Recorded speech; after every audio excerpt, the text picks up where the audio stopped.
Okay guys, we are going to talk about standing up on your board. Now this is really important if you're surfing a smaller stand-up paddleboard, but even if you are on a bigger board, it's going to be beneficial to do some of the things I'm going to show you here. But certainly as you're learning, you don't have to be on a super tiny board like I'm on. I'm 200 pounds and this is an 88 liter Portal Surf Designs Phantom.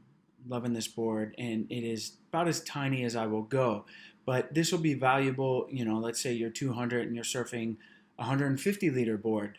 It's still going to be valuable to watch this video. So first thing I'm going to do is I'm straddling my board. Now you might be doing this as you wait for a wave. I encourage people to sit down on their boards. One that's going to allow you to rest your legs a little bit, and certainly we do want to be standing because of the advantage of seeing the waves come in, but you don't need to stand the whole session. The other thing that this is nice for is if you're surfing with other surfers, you're not always standing up kind of looming over them from a standing position. It's nice to sit down and kind of blend in with the rest of the surfers. You shouldn't be surfing in a crowd, really, no matter what your level is, in a heavy crowd. But if there's surfers around you, it's good etiquette to sit down. So here I am seated on my board. And the first thing I want to point out are my hands. So I'm going to put my hands on the front of my board in a balanced position. So I'm basically seated over the midpoint of my board.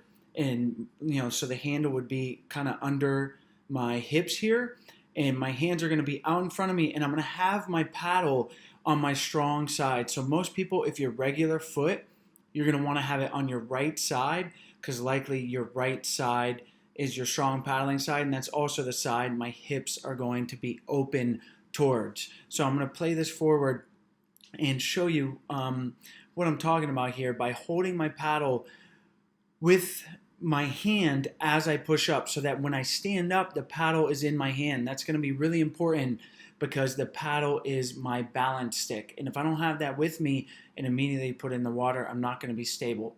So the next thing I'm going to do is I'm going to hook my feet on the back of the board. So here I am, I'm pressing with my hand. You see the paddle is in my hand. The handle is actually right there, and this is the shaft. So the handle, I'm not actually holding the handle. It's just the very top of the shaft on the paddle here. So I'm going to hook my feet up onto the board like this. And what that does is it's going to give me something to press off of rather than going to my knees first. That's a kind of a bad habit to get in. It's going to tear up your knees, likely dent the board from the pressure. And this is a much faster and, once you get it, more effective way to stand up. So I'm hooking my feet.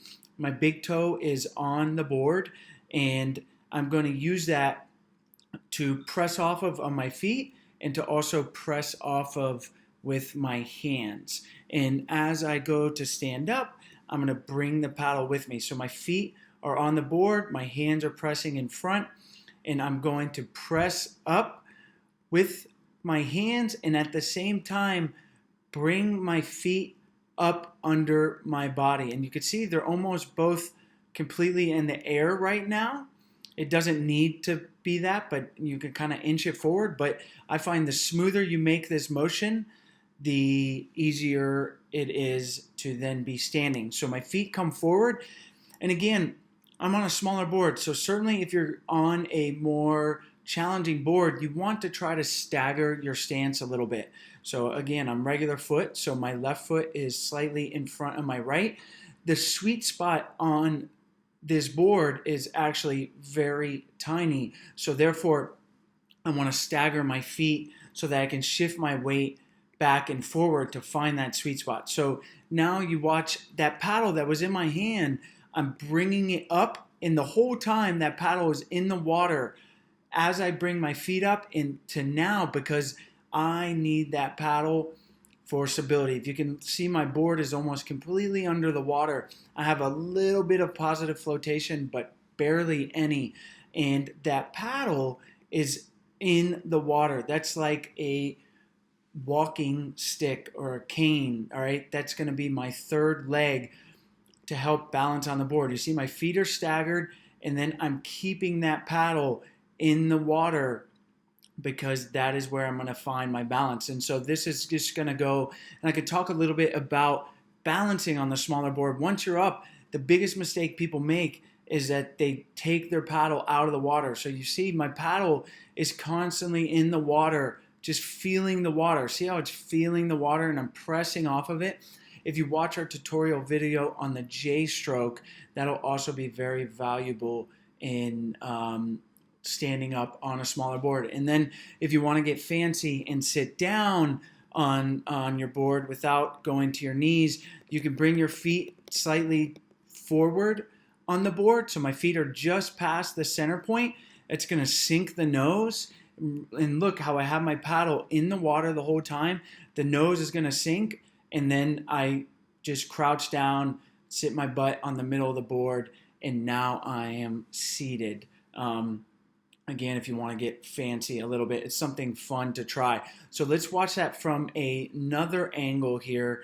This time I'm going to be facing forward. So same thing, my hands are on the board.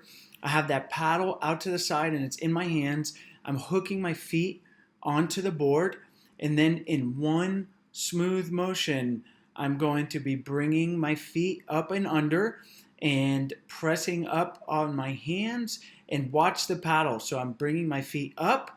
My hands will then leave once my feet are there, and then I have that paddle immediately in the water to press off of. If you take that paddle away from me right now, I am definitely falling in. And then again, I'm using that paddle stroke to keep my balance on the board. And I'll just play this forward so you can see what I'm talking about as far as from a balancing perspective, just having that paddle in the water as my walking stick to create all kinds of balance. You see, I got a staggered stance so that I can shift my weight forward and back on the board, using the J stroke here to balance on the board. Also a critical component of balancing on smaller boards. So hopefully this gives you an idea of how to pop up. Again, don't think that you need to be on a super tiny board to institute this technique.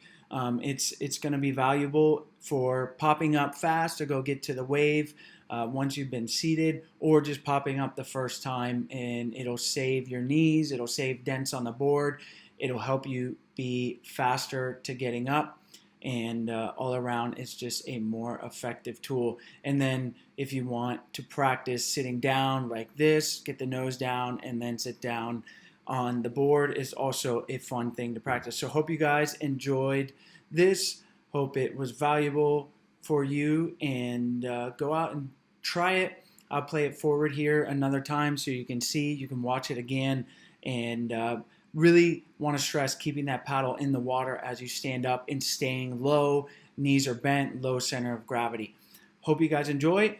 Come visit us down in Nosara. Check out bluezonesup.com, and we'd love to have you at one of our all-inclusive week-long SUP surf coaching retreats in beautiful Nosara, Costa Rica.